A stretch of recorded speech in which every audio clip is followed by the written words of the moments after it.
É uma satisfação estarmos novamente no ar com o nosso programa Sala de Imprensa. Um programa que é produzido pela Associação Paulista, Associação Comercial é ótimo, né? Associação Paulista de Imprensa. Essa entidade que tanto nos honra e que nós temos lutado por mais de 75 mil jornalistas no estado de São Paulo. Nós tivemos já a oportunidade de receber em nosso programa jornalistas do quilate de Milton Neves, Percival de Souza, nosso querido Carlos Cavalcante, o Costa Carregosa, a Nani Venâncio. E hoje nós estamos aqui com uma das mais importantes personalidades do jornalismo brasileiro.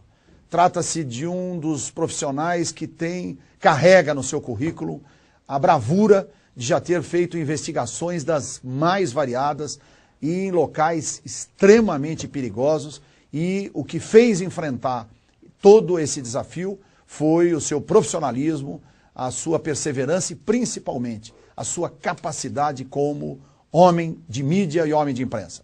Nós temos o prazer de receber aqui Marcelo Rezende. Tudo bem, Renato? Uma satisfação enorme. Prazer, meu grande amigo Marcelo, que tem em seu currículo mais de 30 anos de atividade profissional, é um homem, um repórter, um dos maiores da televisão brasileira, passou por vários veículos, os mais importantes, Rede Globo, Bandeirantes, hoje atua na Record, com um programa fantástico, e tem também, dentro da sua biografia, trabalhos memoráveis, não é? Como o caso do Maníaco do Parque, daquele motoboy maluco lá, que graças a Deus continua preso, a Blitz na Favela Naval. Nós tivemos uma chance de trazer aqui o nosso querido promotor de justiça, atuante também, José Carlos Blatt, que foi o que denunciou todo aquele caso, né, aqui em Diadema, e foi o nosso querido Marcelo Rezende que cobriu com brilhantismo esta matéria. E também, além de ser o âncora de um dos programas de maior visibilidade, de maior audiência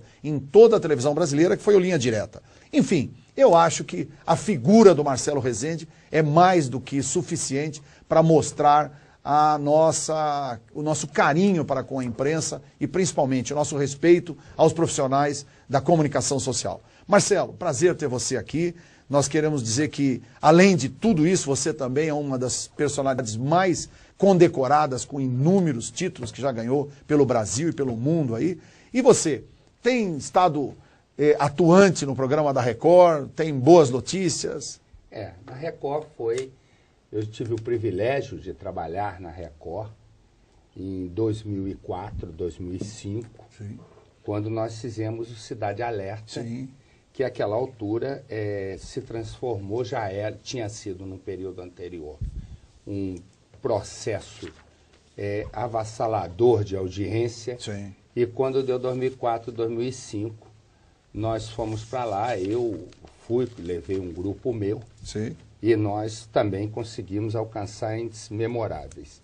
Realmente, aquele programa sempre me deu uma grande saudade. Por quê? Há uma questão que precisa ser entendida. As pessoas, principalmente jornalistas de jornal, sim, ficam escrevendo, né, notinha, sim, sobre televisão. E eu sempre brinco muito com isso, que eu fico dizendo o seguinte: o que faz um pai, né, o esforço de um pai, ou de pai e mãe, para dar educação ao filho? Primeiro dá uma educação básica, depois o sujeito vai para a faculdade, alguns fazem mestrado, outros fazem doutorado, e acabam indo escrever notinha em jornal sobre televisão. E deve ser uma frustração para os pais muito grande, né? Porque imaginava que fosse fazer um jornalista escrevesse coisas importantes. E a televisão é um veículo de muita importância, e por ser muita importância está sempre na mira. Sim. E aí a gente vê sempre a respeito desses programas, como Cidade Alerta, como Brasil Urgente, críticas ferrenhas, Mundo Cão, sensacionalista. Se espremer sai sangue. Se espremer sai sangue, quando na verdade esses programas são fundamentais. Sim, não tem dúvida. Por que eles são fundamentais? Eles são fundamentais porque eles retratam a vida como ela é. Como ela é. Sem nenhuma maquiagem, sem nenhuma luz que esconda alguma coisa, porque eu sempre digo, né, a luz em excesso e a escuridão, as duas cegam. Então, na verdade, o que a gente trata... Puxa, que legal. A massa que a gente trata, né, é uma massa do que há de mais primitivo no homem, que é a violência. E é uma violência que assusta a todos nós, assusta as nossas famílias, nós que temos filhos, quando eles saem à noite, em que em alguns lugares civilizados isso é uma coisa normal, aqui, na verdade, é um sobressalto.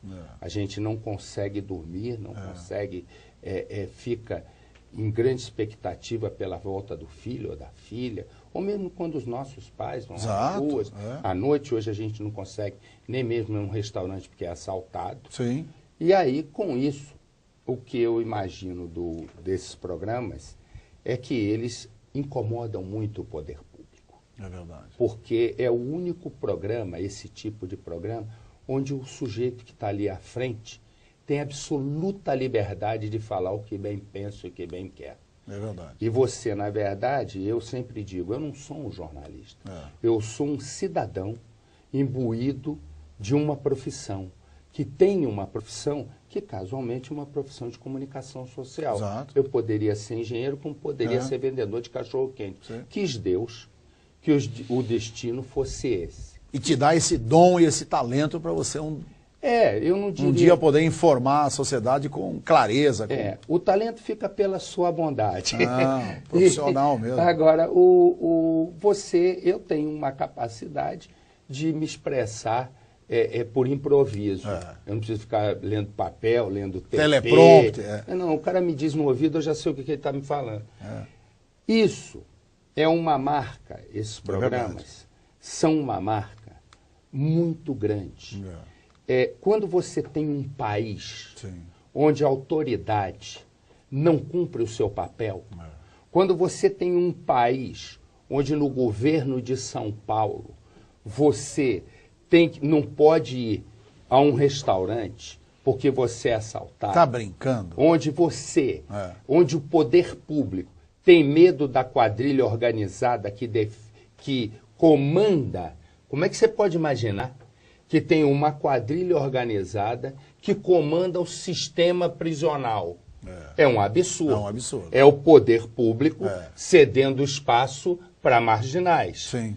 Então, esses programas não são bem vistos pelos homens de governo, e por alguns jornalistas que têm falta de assunto.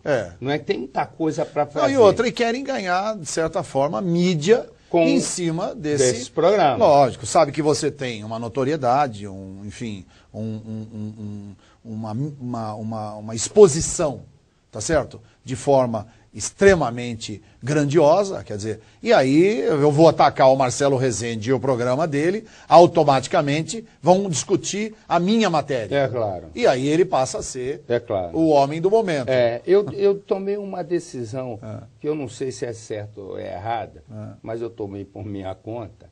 Eu evito, e por isso é um privilégio estar aqui, eu evito muito dar entrevista. Porque todas as entrevistas são apenas para polemizar em torno do programa. E não para você polemizar no câncer da questão. Exato. E o câncer é a absoluta falta de autoridade do poder público. É verdade. Então a gente retrata isso. E tem uma história que é muito engraçada. Eu estava vendo a abertura do nosso programa. Sim. E uma abertura linda. Obrigado. Ali, linda, muito bem feita. Passaram vários companheiros, com todos eles eu convivo, mas passou um que é o autor e responsável por eu ter ido para esse mundo policial, esse mundo, na verdade, que eu chamo da violência social. Sim. Que é o Armando Nogueira. Olha, o Armando Nogueira. Eu fui para a TV Globo em 1989. Sim. Eu trabalhava na editora Abril. Trabalhava como colunista e chefe de redação da revista Placar no Rio de Janeiro. Placar, sim. E naquela época o Placar fazia muito sucesso. E eu fui para a TV Globo para o esporte. E cheguei no esporte da TV Globo, tinha que me adaptar à televisão, um veículo totalmente novo para mim. Sim. Eu fazia apenas, numa época, uma mesa redonda que passava pela Bandeirantes, no Rio de Janeiro, onde trabalhávamos eu, João Saldanha, Sandro Moreira, eu garoto, ele já com mais idade, e essa convivência me levou muito a fortalecer esse meu lado de jornalista do esporte. E despertou esse talento que você tinha adormecido dentro de você. E o João Saldanha, Sim. que foi o técnico da seleção brasileira que classificou para o nosso tricampeonato, era um comunista, um homem... Muito. Um ferrenho nas suas convicções. Ferrenho, comunista, e muito senhor das suas opiniões. Era uma espécie... A ponto de dizer, à época, que tinha realmente reservas com o governo, que foi na década de 70, onde quem comandava eram os militares. Ele dizia, não, eu não discuto política, até porque não gosto desse tipo de política que está aí, esse governo que está instalado, mas eu vou dirigir a seleção brasileira, que é diferente. Tem uma história muito engraçada, eu já era muito meu amigo. Sei. Tem uma história engraçada, eu era o governo, era um governo sangrento do general Garrastazu Médici, e a sociedade sofria muito, e muitas mortes, e um dia um Médici, que gostava de futebol, adorava, cismou, gaúcho, porque cismou de que o João tinha que colocar o Dario Peito de Aço na seleção. Isso, é verdade, lembro disso. E aí, foi uma polêmica violenta no Brasil inteiro. Aí ele começou a falar, o Médici, aí o João me disse assim, eu vou dar uma resposta bem dada, presta atenção. E aí no treino da seleção, eu lembro. Algum jornalista lá para provocá-lo perguntou, presidente da República, o general Médici, quer o Dario na seleção.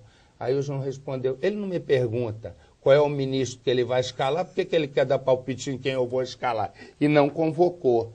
O que precipitou a queda do João da seleção. Exatamente. Eu tenho episódios com o João que são engraçadíssimos. O João foi uma pessoa memorável. Sim. Faz muita falta ao país. Não tem dúvida. E ajudou muito no processo de democratização do país.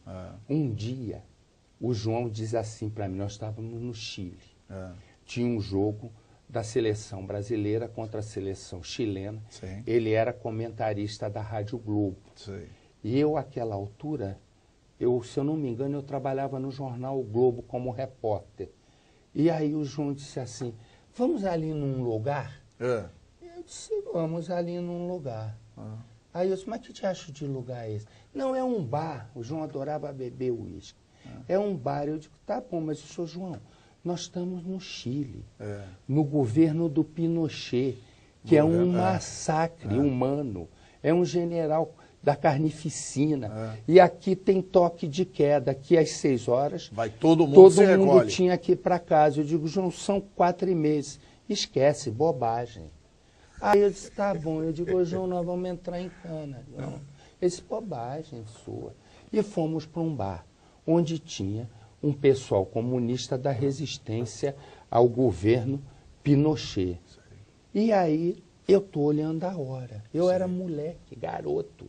Eu devia ter uns 18, 19 anos. Eu olhei e disse para o João, ô João, está na hora da gente ir embora. Ele disse, bobagem, depois eu resolvo isso. Eu digo, mas João, como é que você vai resolver? Você está maluco? Vai entrar um monte de barricada da Guarda Nacional aqui, vai nos prender, esse bobagem. E estava nem ligando para mim. Deu às tais 6 horas, a porta do bar fecha. Eu digo, João, agora a gente só vai poder sair daqui amanhã de manhã. Daqui a pouco a gente vai embora. Que vai embora? Bom, ele disse, eu vou resolver. Tá bom. Quando deu umas 2, 3 da manhã, ele já estava cansado de beber e de falar, ele disse, vamos embora. Nós vamos preso. Bobagem. E entramos no carro.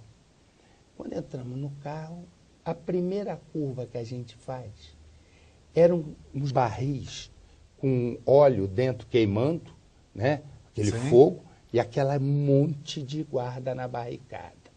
Tudo armado, nos para. Aí o cara vai e disse, o senhor salta aí do carro. O João saltou do carro, eu saltei do carro. Aí o João disse para os caras, olha, eu sou jornalista brasileiro e eu vim para o jogo da seleção. e eu estou perdido. Disse, mas o senhor não sabe que não pode andar essa hora? Eu disse, não, eu não sabia, mas eu já estou perdido há tanto tempo, eu não consigo chegar no hotel. E amanhã tem o jogo, inclusive se o senhor quiser ir ao jogo, o senhor me procura num hotel, que eu tenho ingresso. Aí o cara disse, é mesmo? Ele disse, é para o senhor nos guiar até o hotel que eu estou perdido? E a gente foi com escolta para o hotel, eu olhava para ele e disse, eu não te falei que era bobagem? Assim era o João Saldanha. Coisa de quem tem muita habilidade, né? E toda essa época nutriu a minha vida como jornalista esportivo. Mas um belo dia, na TV Globo, eu me aborreci.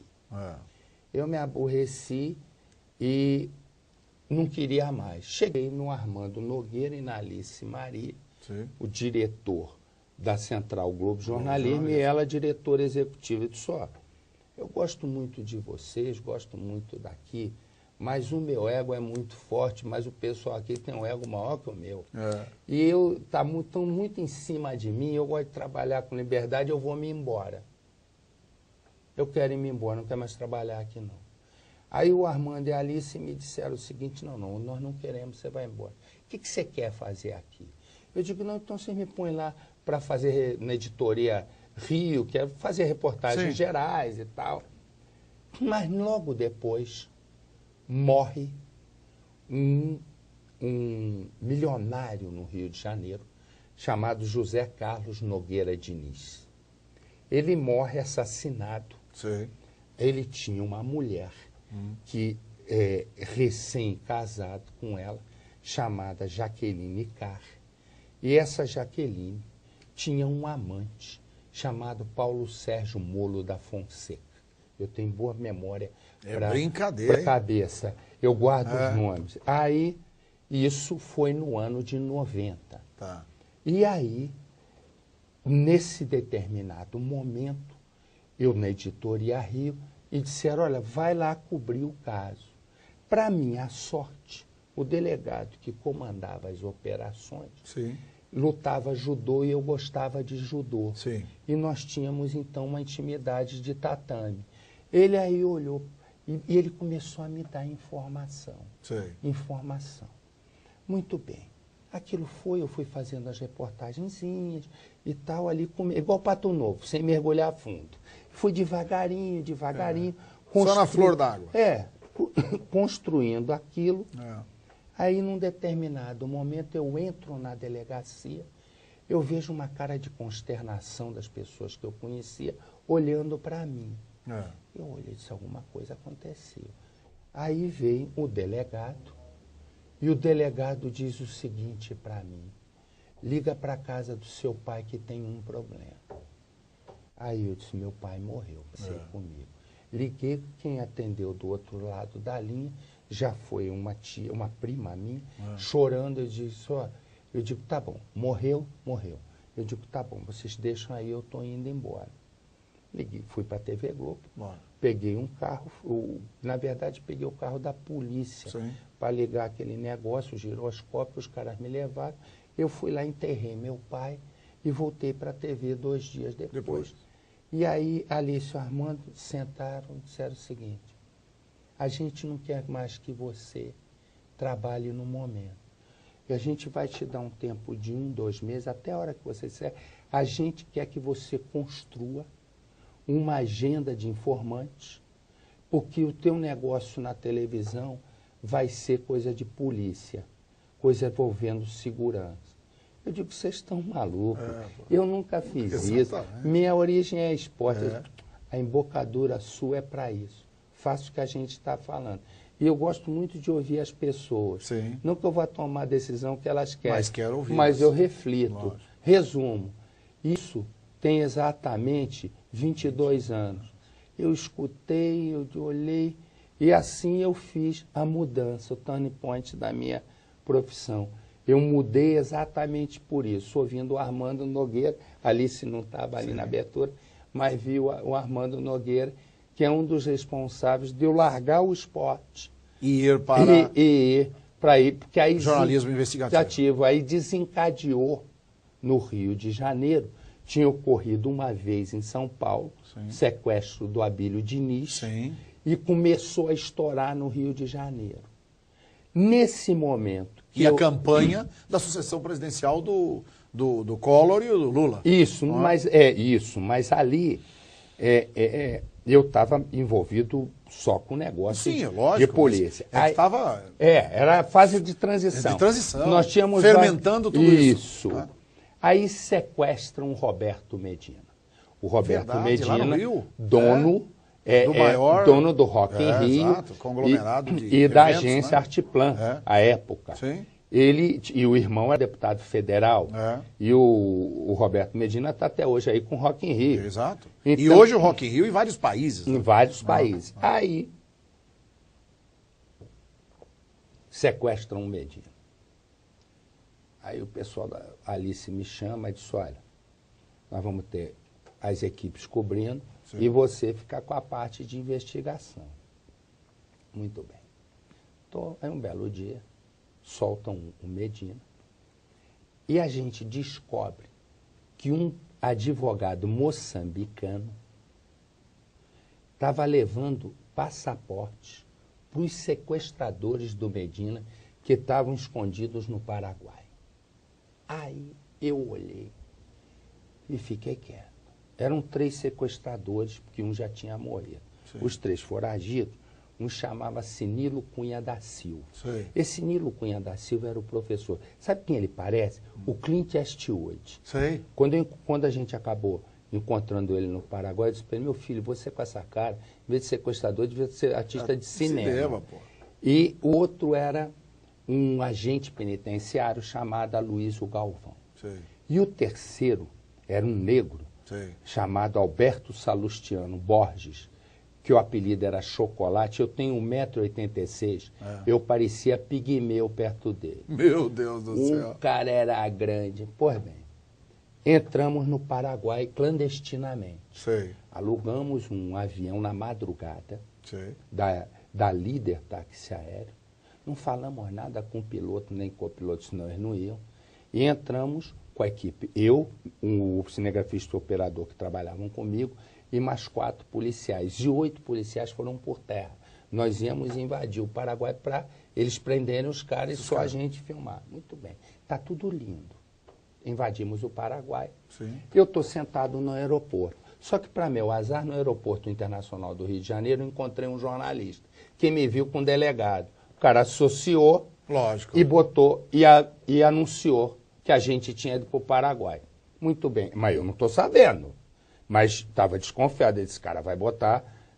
O cara trabalhava, se eu não me engano, na Rádio Globo, no estado de São Paulo, me lembro. Aí, estamos lá. Eu estou sentado no aeroporto de Assunção, quieto. Me vem um cara, andando assim. O senhor é jornalista, não é? Eu digo, sou, sim, senhor. Ele disse, senhor, me acompanhe, por favor. Eu sou da Guarda Nacional Paraguai. Eu digo, a minha casa caiu. Mas estou quieto. Fui lá. Eu me lembro como se fosse hoje. Eu entro, tinha um homem bem índio, né? Sim. Era um major que depois ele me prenderia à noite. Sim. E me colocaria na cadeia durante 2 dias. E ele tinha um sapato de verniz. Sim. Isso eu lembro até hoje. Aí ele disse, o que o senhor está fazendo aqui? Eu disse, eu estou fazendo uma matéria sobre turismo. Mas o senhor está fazendo uma matéria de turismo, o senhor está 4 horas sentado no aeroporto? Eu digo, não é por isso, eu estou esperando a minha equipe que não chega. Ele disse assim, tá bom, o senhor está dispensado. Eu digo, estou preso. Eles vão me seguir. Lógico. Bom, continuei no aeroporto. Nisso vem o Nilo Cunha da Silva e o agente penitenciário Aloysio Galvão, que tinham sido os 2 caras que tinham planejado o sequestro do Roberto Medina. Eles vêm, eu estou sentado lendo o jornal, estou vendo os caras, e os policiais estavam conversando, não viram. Eu disse, eu vou deixar passar, não sou polícia. Lógico. Eu estou filmando aqui sentado, cinegrafista, vai.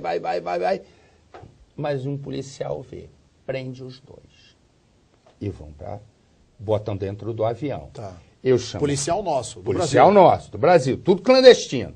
Aí eu disse pro... Prende e leva pro avião. Pro avião. Tá. Aí eu disse, nós estamos prendendo pros paraguaios, sabe? Eles, bobagem, eu, tá bom. Saímos atrás, então, do Alberto Salustiano Borges. A gente tinha Dois já tinham prendidos. 2 já estavam no avião. Sim. Aí, a informação é que ele estava num hotel perto da rodoviária de Assunção chamada L'Arboleda. Sim. E nada de achar o L'Arboleda. Você quer saber? Vamos tomar um copo de cerveja aqui, que são 6h30 da tarde, eu já não aguento mais andar atrás de bandido. Sentei com os policiais, aí pedimos lá uma Coca-Cola, sei lá que já a gente pediu, ficamos lá, aí eu vi o sol caindo ali. Sei. Aquilo ali é uma planície, eu digo, o sol nasce ali. É. Eu olhei, eu digo, esse hotel não é Arboleda. Eu chamei o cara, fui no quiosco lá que eu estava, no bairro, disse assim, meu amigo, tem algum hotel aqui chamado Alvorada? Que eu disse, só pode ser Alvorada, o hotel. É. O cara disse, na esquina dali. Eu disse, vamos parar o lanche e vamos lá pegar o cara. Levantamos, está lá. Tem o seu fulano de tal? Ah, tá aqui sim. Está hospedado. Bom, desce o Alberto Salustiano Borges. Quando eu vi o cara, eu digo, como é que prende um cara desse tamanho? É. E os policiais conversam. Só que àquela altura, no Rio de Janeiro, tinham outros presos e tinha uma negociação. Pois bem, esse cara disse assim para mim quando me viu. Eu não aguentava mais você, Marcelo. Todo dia você botava a minha foto no Jornal Nacional. É. Eu só estou aqui porque lá eu não podia ficar. Ele disse assim, eu sei tudo de sequestro. Eu vou morrer na cadeia em pouco tempo. Aí eu disse, mas não vai, rapaz. Você vai para a penitenciária de Bangu 1, a segurança máxima. São celas individuais eletrônicas. Abre uma a uma. Ele disse, eu vou morrer. Pois bem, depois que nós chegamos no Brasil, 24 horas depois, ele apareceu enforcado.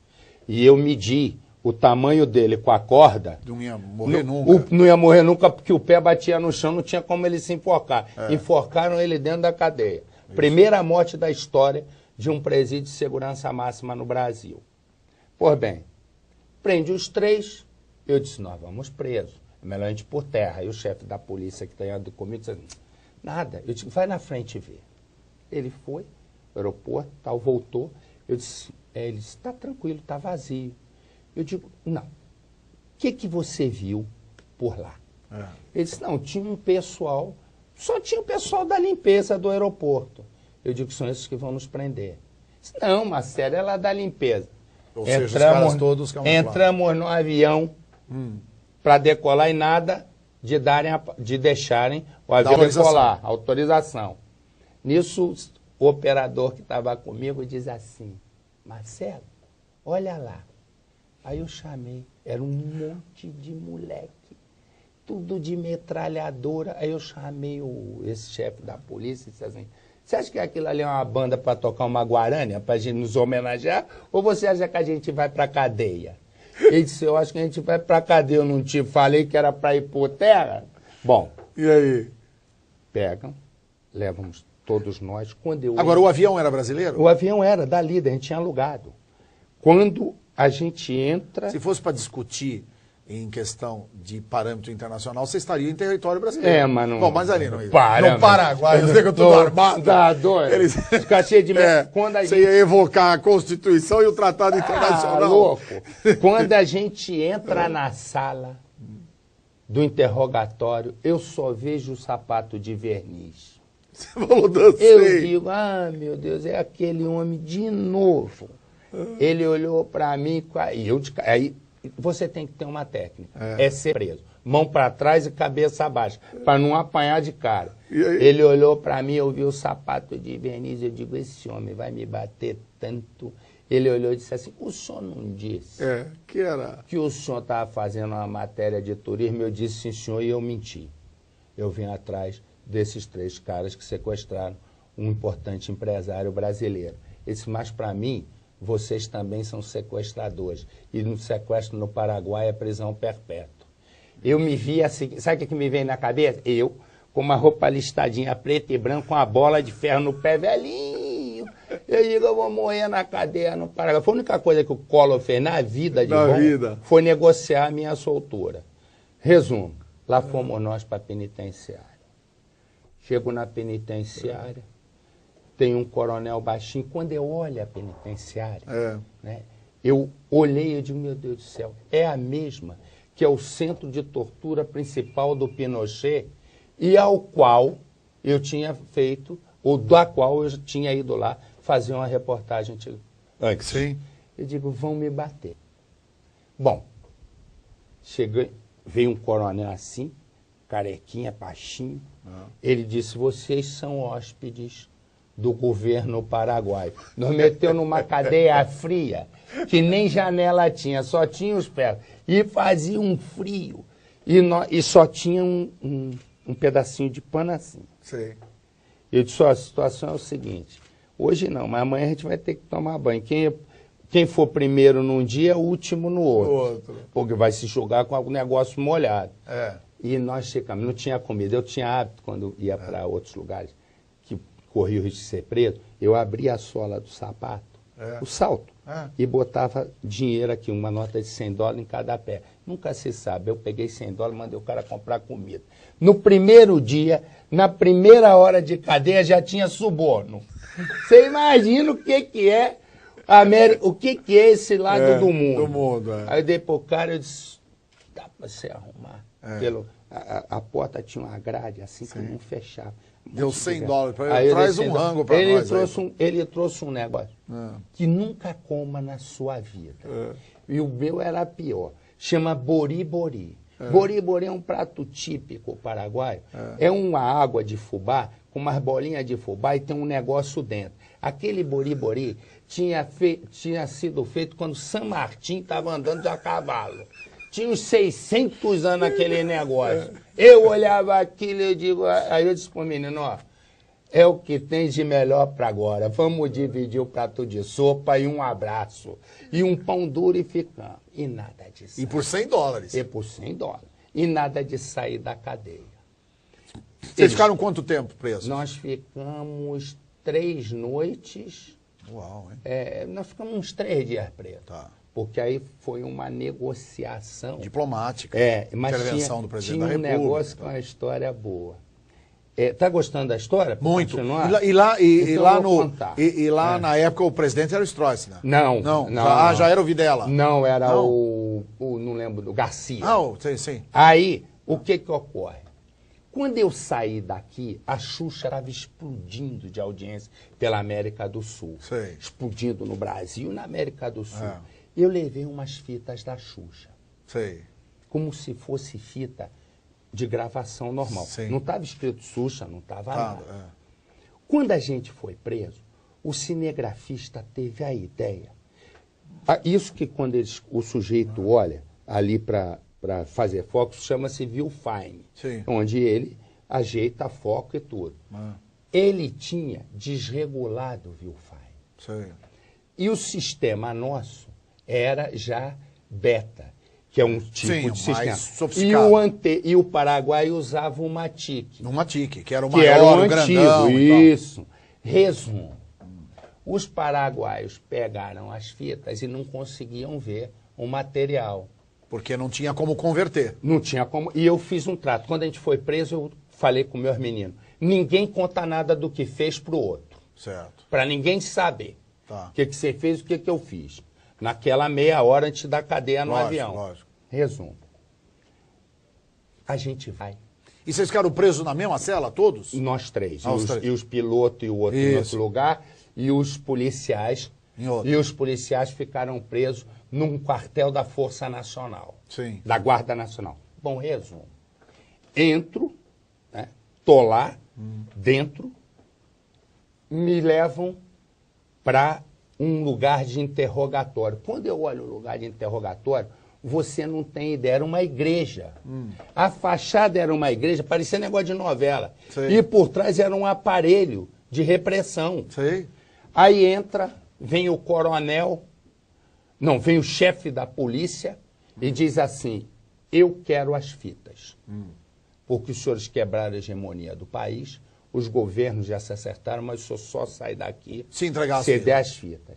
Eu já tinha combinado com o cinegrafista e fiz um escândalo. Das fitas, ele disse, não vou dar, é meu trabalho, tudo mentira. Lógico. E aí ele me deu as fitas, eu entreguei na mão do general, era um general já. Entreguei na mão do general, disse, isso aí é o meu trabalho. O general deve estar vendo filme da Xuxa até hoje, porque era tudo da Xuxa que ele pegou. Bom, a Globo manda um avião para nos buscar. Apaixonado pelos baixinhos. Você sabe que ele foi preso depois, né? Ele era um dos maiores chefes de receptação de carro brasileiro roubado. Aí, eu voltei lá, né? Aliás, pra ver ele na cadeia. A grande maioria dos arbitrários, dos déspotas, são todos. Aí, moral, a gente vai e o operador, e entramos no avião. Eu chamei o piloto, piloto no Globo, disse, ó, vou dizer como é que é o esquema, para o senhor não correr risco. Se o senhor quiser nos levar embora, e numa torre qualquer, mandar a gente descer em qualquer aeroporto paraguaio, vamos deixar eles derrubar o avião. Eu não vou preso de novo, prefiro morrer. Porque eu vou descer num lugar ermo e eles vão nos matar de qualquer jeito. Então vamos criar logo um incidente internacional. Toca esse avião e deixar morrer. Bom, ele disse, não, eu topo. Eu digo, olha que na hora, se você que for posar, eu vou pegar esse negócio aí desse manche e vou virar de ponta cabeça.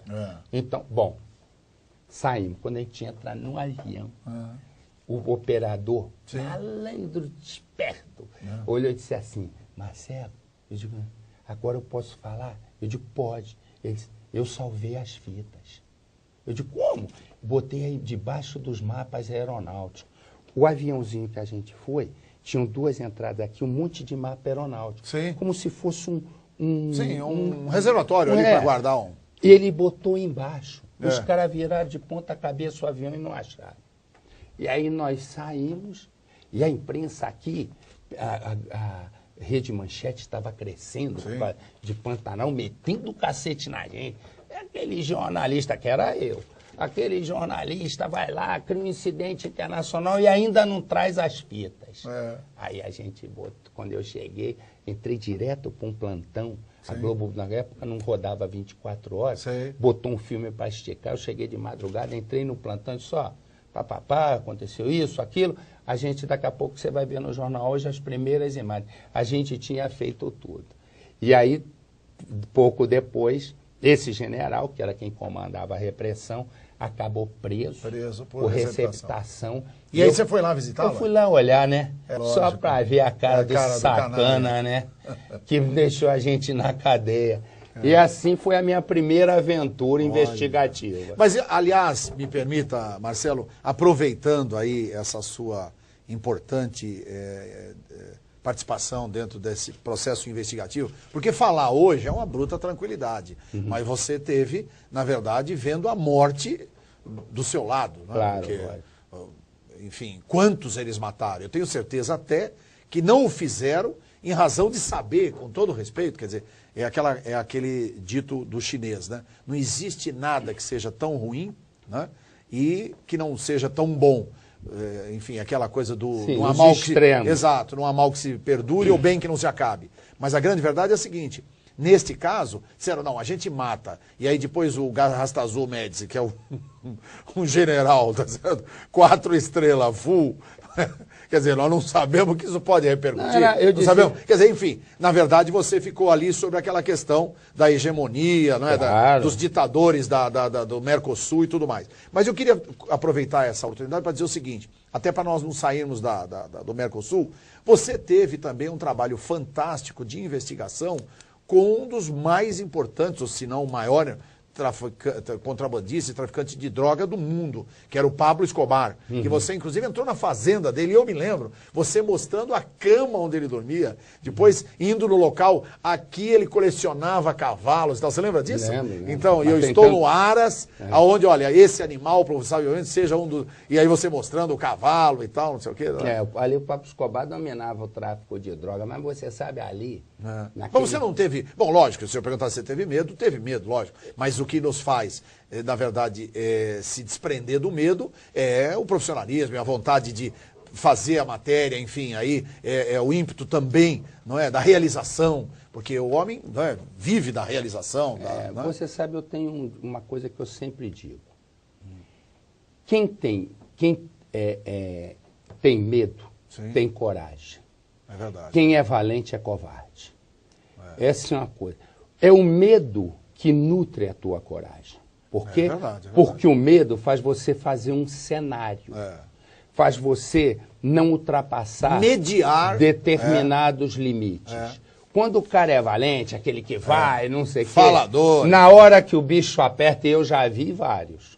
Sim. Na hora que o bicho aperta, o cara treme. Mas você sabe que, para mim, ir no Pablo Escobar, essa não foi a pior missão da minha vida. A pior missão da minha vida, ali sim eu fiquei apavorado. Foi quando me mandaram me infiltrar na máfia chinesa. Na China, não era na máfia chinesa no Brasil. Eu estava viajando, eu tinha resolvido fazer uma reportagem longa sobre fé e cura. Como a fé, como a vontade pode nos ajudar a nos curar, às vezes até mais do que um remédio. Sim. E eu estava muito imbuído dessa ideia. Eu andava lendo muito sobre o assunto e aí a Globo me liga, a direção diz assim, olha, começou um negócio de CD pirata. A Som Livre estava perdendo dinheiro. Sim. E a gente quer que você descubra como isso chega por aqui. Sim. Aí eu olhei e disse, tá bom, você tem carta branca. Eu fui, montei uma equipe, a gente foi para o Paraguai, Sim. porque ali a gente sabia que tinha coisa, e criamos uma rota que ia para a China. Aí chegamos na China, e eu digo, bom, eu não sei uma palavra de chinês. Eu digo, mas eu tive uma esperteza. O que eu fiz? Eu levei daqui do Brasil um cara que falava chinês, falava inglês e falava português só. Sim. E lá tinha infiltrado na máfia chinesa, que a gente sabia, um cara do setor de investigação da polícia chinesa. Estava dentro da história, infiltrado já há 2 anos, e estava na hora dele sair da infiltração, porque já estava tempo demais, ele ia acabar se lascando. E esse cara, nós tínhamos um contato. Então o que eu fiz? Era assim, esse cara trouxe o primeiro chefe da máfia, eram 3 máfias que controlavam na China o CD, na área de Hong Kong e Macau, que pouco tempo depois voltaria a ser território chinês. À época era português. Exato. Aí, e ali chama-se Pérola, aquela baía ali de Hong Kong, chama-se Baía das Pérolas. Sim. Eu pensei que eles iam me afogar lá. Aí, resumo, o que eu fiz na negociação? Uma mesa mais ou menos como essa, num coffee shop do hotel. A minha tática era a seguinte, o cara mafioso falava em chinês para o chinês. Quando o chinês traduzia para o inglês, eu estou entendendo e estou quieto.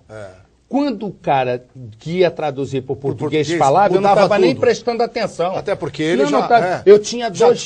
Não, é porque eu tinha 2 tempos para pensar, e ele só um. Lógico. Eu prestava atenção na história do inglês, quando o cara está me trazendo para o português, eu estou nem ligando. E dando aquela intenção. Pensando no que... Aí eu digo, tá mole. O que ocorre? Aí quando a gente vai sentar nessa mesa, o cara que estava infiltrado diz assim, toma cuidado, porque o chefe da segurança do cara é o chefe da polícia de Macau. Sim. Eu disse, deixa eu ver se eu estou entendendo.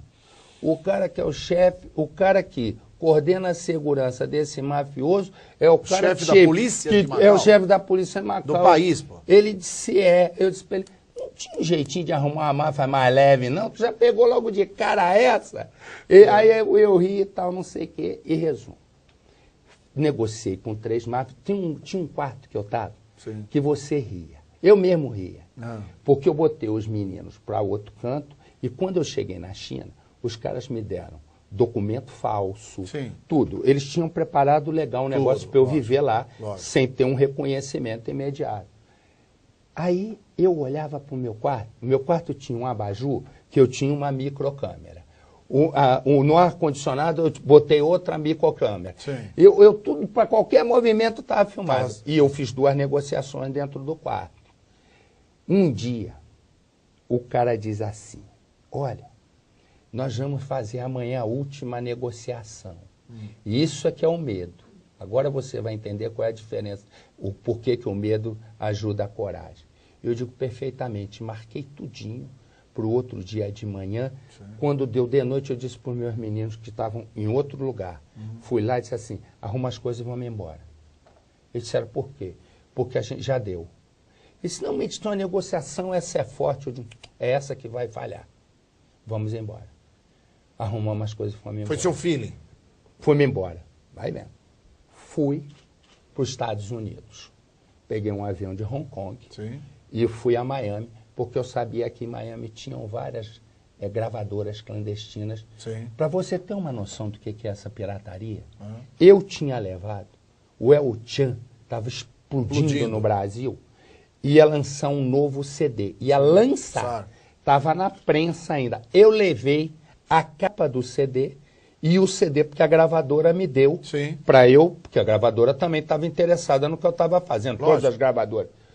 Eu sentado com o primeiro mafioso assim, disse para o menino dizer para ele que eu tinha trazido o master do CD e a capa. Para eles produzirem. Estava na fábrica para rodar. Ele olhou, sabe o que ele me disse? Não preciso. Já tenho. Meu Deus. Já tenho. E está na China. O negócio tinha entrado na prensa ainda. Eu já tenho. Isso não preciso.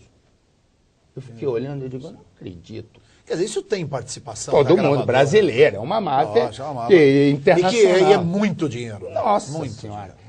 Aí resumo. Tanto que até hoje vive, e eu tenho no mundo inteiro. Agora a internet... Antigamente era só nos países desenvolvidos, hoje não. Na é Europa inteira. Música e tal, até mudou um pouco. Agora, esse último, logo depois do falecimento do Michael Jackson, a mesma coisa, não é? Explode. Essa gravação dele e tal, antes de ir para Sony Music, quer dizer, antes de rodar o mundo inteiro, já estava com os piratas inteiros na China e tudo quanto é lugar. This is it. This is it. Isso aí. This is it. Aí, resumo. Lá vou eu para os Estados Unidos. Quando eu chego nos Estados Unidos, tinha o meu contato era um detetive particular porto-riquenho. Sim.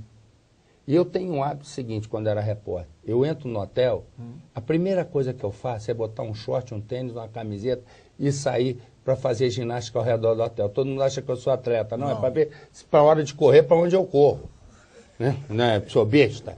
Né? Eu nunca chegava. Onde é que tem as saídas? A hora que eu chegava, eu estratégica. Sempre fiz a mesma coisa. E outra, ele passa para todo mundo, puxa. Ele, inclusive, é atleta. É atleta, vai pensando. Aí, resumo. Eu tenho preguiça. É o que te faz sobreviver até hoje. Né? Aí, tô eu lá naquele negócio, cheguei, converso com um porto-riquenho, faço a primeira gravadora clandestina, faço a segunda, e eu só conto história que está gravada. Lógico. Que já foi ao ar. Se eu conto as que não foram ao ar, ninguém acredita. Então, só conto as gravadas. Aí, resumo.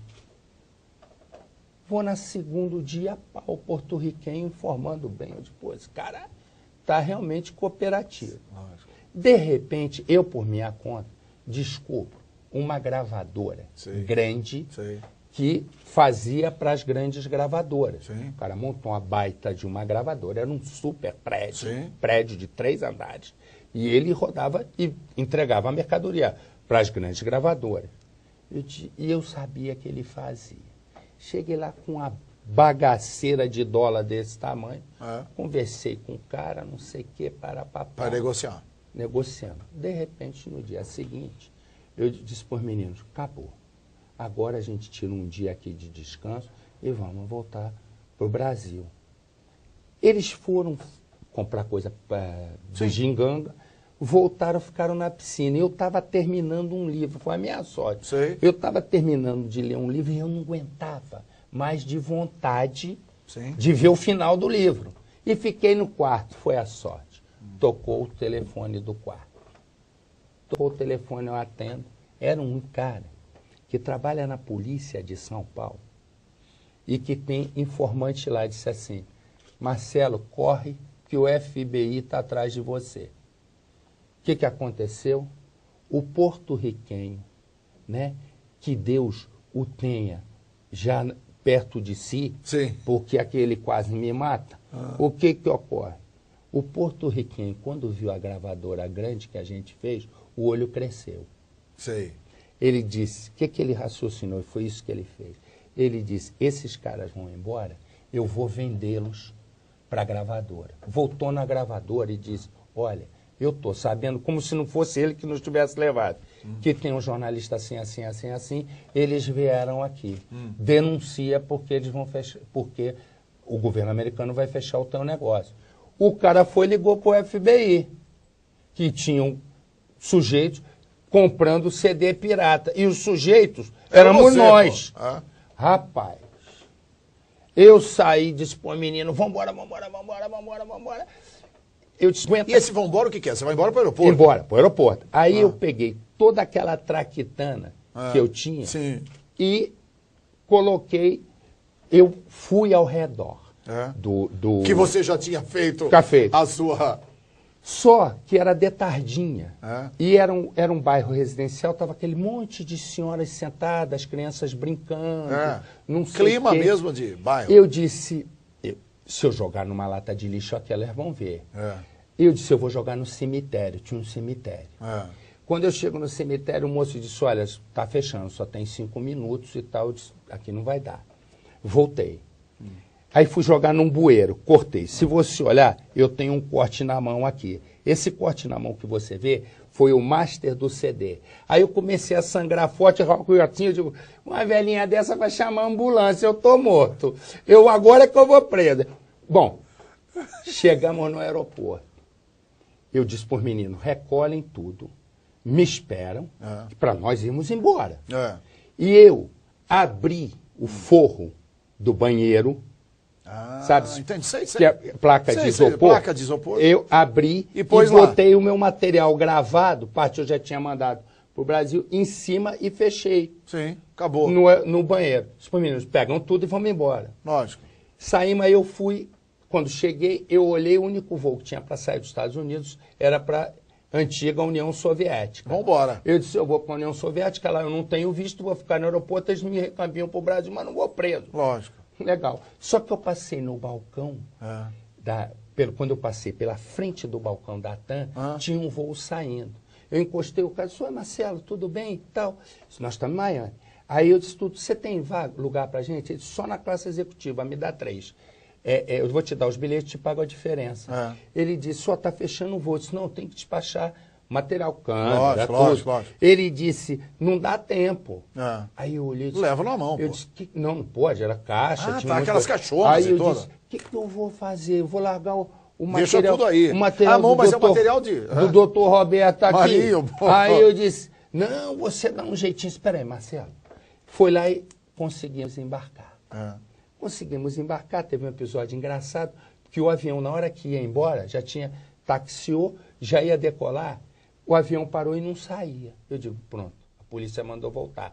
Até que o piloto disse, olha, está entrando um furacão e tal, aquela região ali tem muito furacão, e a gente vai ter que esperar. Pô, bem, chegamos no Brasil, para mim era a glória. A glória. Eu digo, escapamos, fizemos uma baita reportagem. No aeroporto. Eu estou cheio de orgulho de todos nós, e papapá, e estou vendo um cinegrafista operador com uma cara de cachorro que virou a lata. Triste. O que houve, irmão? Ele disse, a gente não quer nem te contar. Nós esquecemos o material lá em cima do forro do banheiro. Eu digo, eu estou com uma impressão que eu vou matar vocês dois. Ele disse, esquecemos. Eu digo, eu não acredito. Esquecemos. Toda a parte... Bom, mas era mais fácil. Aí eu liguei um deles. O bom é que vocês se salvaram. Ligou para uma agência dessas que carrega criança para Disney, que tinha base lá. E vai, aí eu dei o quarto pro cara alugou o quarto, foi lá pegou, passou uma noite lá, trouxe, mandou. Acabou. E assim. Essa foi E esse programa vocês passaram também? Todos. Aí, inclusive a história. O que ocorre? Quando o cara, lá com o negócio da máfia chinesa, estava tudo certo. Mas quando falou em FBI, aquele povo é enroscado para te prender. Aí é brincadeira. E eu disse, se eu cair na cadeia americana para sair, vai demorar. Aí é jogo ruim. É jogo ruim. Aí é mais complicado. Primeiro mundo é complicado. Aí foi assim que a gente se salvou. Olha que lindo. Por um gesto de um telefonema de um policial de São Paulo que sabia. E você teria aqui, Marcelo, em razão da sua história de vida, do seu trabalho, da sua trajetória profissional, mais centenas, né, de casos para contar para nós. Mas nós já passamos aqui uma hora ouvindo atentamente essas deliciosas informações que você transmite ao nosso telespectador do programa Sala de Imprensa. E nós já temos que ir encerrando o nosso programa.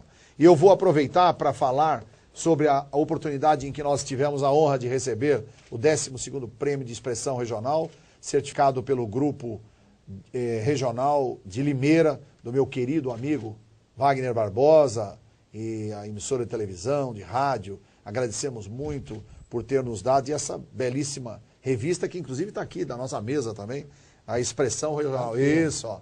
E aqui do lado do Marcelo, aí, ó, grande. Tem duas até. Duas até. Tem tantas que tem até duas. Duas.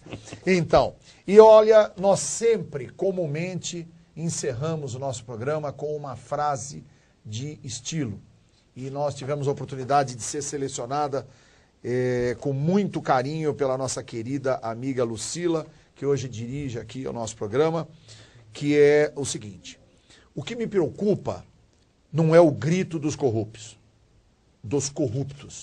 dos violentos, dos desonestos, dos sem caráter e dos sem ética. O que me preocupa é o silêncio dos bons. Martin Luther King. E é com esta frase que nós encerramos o nosso programa e agradecemos a presença deste fenômeno da comunicação brasileira, Marcelo Rezende. Muito obrigado e até o nosso próximo programa, Sala de Imprensa.